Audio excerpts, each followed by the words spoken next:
प्रेमानंद जी महाराज की life journey जो हर इंसान को सुननी चाहिए। 1969 कानपुर में अनिरुद्ध कुमार पांडे के रूप में उनका जन्म हुआ था। वो बहुत ही धार्मिक परिवार से आते थे। उनके पिता किसान थे, दादा सन्यासी थे और माता पिता दोनों मिलकर संत सेवा करते थे। सिर्फ 3-4 साल की आयु में वो अपने बड़े भाई को भागवतम पढ़ते हुए देखते थे और वहीं से उनके अंदर भक्ति का बीज पड़ गया। और फिर 5 साल की उम्र में उन्होंने घर में रखी हुई गीता प्रेस की गीता पढ़नी शुरू करी। तभी उनके मन में एक सवाल आया, एक दिन इस दुनिया से मेरा परिवार, मेरे माता पिता सब चले जाएंगे, तो इस दुनिया में मेरा कौन होगा?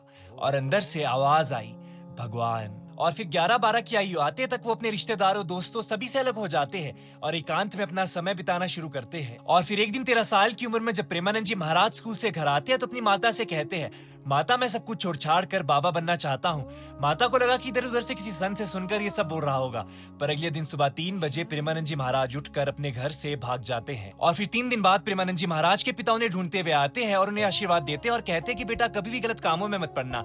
इसके बाद प्रेमानंद जी महाराज अपने पहले गुरु से मिलते हैं, पर 2-3 सालों के अंदर ही वो धाम पधार जाते हैं। इसके बाद वो बनारस आते हैं जहाँ पर वो अपने दूसरे गुरु से मिलते हैं। वहाँ पर उनका जीवन बहुत कठिन बीता। उनका नियम था वो कड़कती ठंड में भी 3 बार गंगा में स्नान करते थे। उसके बाद तुलसी घाट में बैठकर पीपल के पेड़ के नीचे भगवान के नाम का जाप करते थे और सिर्फ 10 से 15 मिनट तक भिक्षा मांगते थे। और अगर से किसी ने खाना दिया तो सही, अगर नहीं तो सिर्फ गंगा जल पीकर अपना पेट पालते थे। और फिर एक दिन तुलसी घाट पर एक संत ने प्रेमानंद जी महाराज को रासलीला देखने के लिए कहा।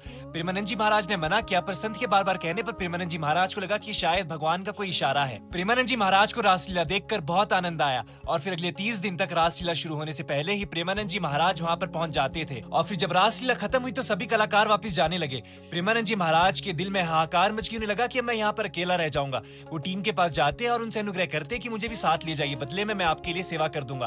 पर टीम उन्हें मना करती है और कहती है कि बाबा तू एक बार वृंदावन तो आ, बिहारी जी तुझे छोड़ेंगे नहीं। ये वाक्य प्रेमानंद जी महाराज के दिल में बैठ जाता है। तब से उनके मन में सिर्फ एक ही लालसा होती है, वृंदावन आना और बिहारी जी के दर्शन करना। पर उनके पास इतने पैसे नहीं होते हैं। फिर एक दिन जब वो तुलसी घाट पर नाम जप कर रहे होते हैं तो पास के हनुमान मंदिर से एक संत आते हैं और उन्हें अपनी कुटिया में भोजन करने के लिए ले जाते हैं। भोजन के बाद महाराज जी उनसे अपनी इच्छा को व्यक्त करते हैं और फिर लंबे सफर के बाद महाराज जी वृंदावन पहुंच जाते हैं, जहां पर वो सबसे पहली बार द्वारकाधीश जी के दर्शन करते हैं और उन्हें देखकर जोर जोर से रोने लगते हैं। इसके बाद वो वृंदावन में जगह जगह मंदिरों में दर्शन करते हैं, पूरे वृंदावन में घूमते हैं और फिर वापिस बनारस लौट आते हैं। बनारस में उनका बिल्कुल भी दिल नहीं लगता तो हमेशा के लिए बनारस छोड़कर फिर से वृंदावन वापिस आ जाते हैं और फिर अपने आगे का आध्यात्मिक जीवन महाराज जी वृंदावन में बिताते हैं। और फिर 2006 में सिर्फ 35 साल की उम्र में उनकी दोनों किडनियां फेल हो जाती है। डॉक्टर कहते हैं कि उनके पास ज्यादा से ज्यादा 3-4 साल का समय है और आश्रम वाले भी उन्हें भोज समझकर आश्रम खाली करने को कह देते हैं। कमजोर शरीर और टूटे हुए मन के साथ महाराज जी वृंदावन से जा रहे होते हैं।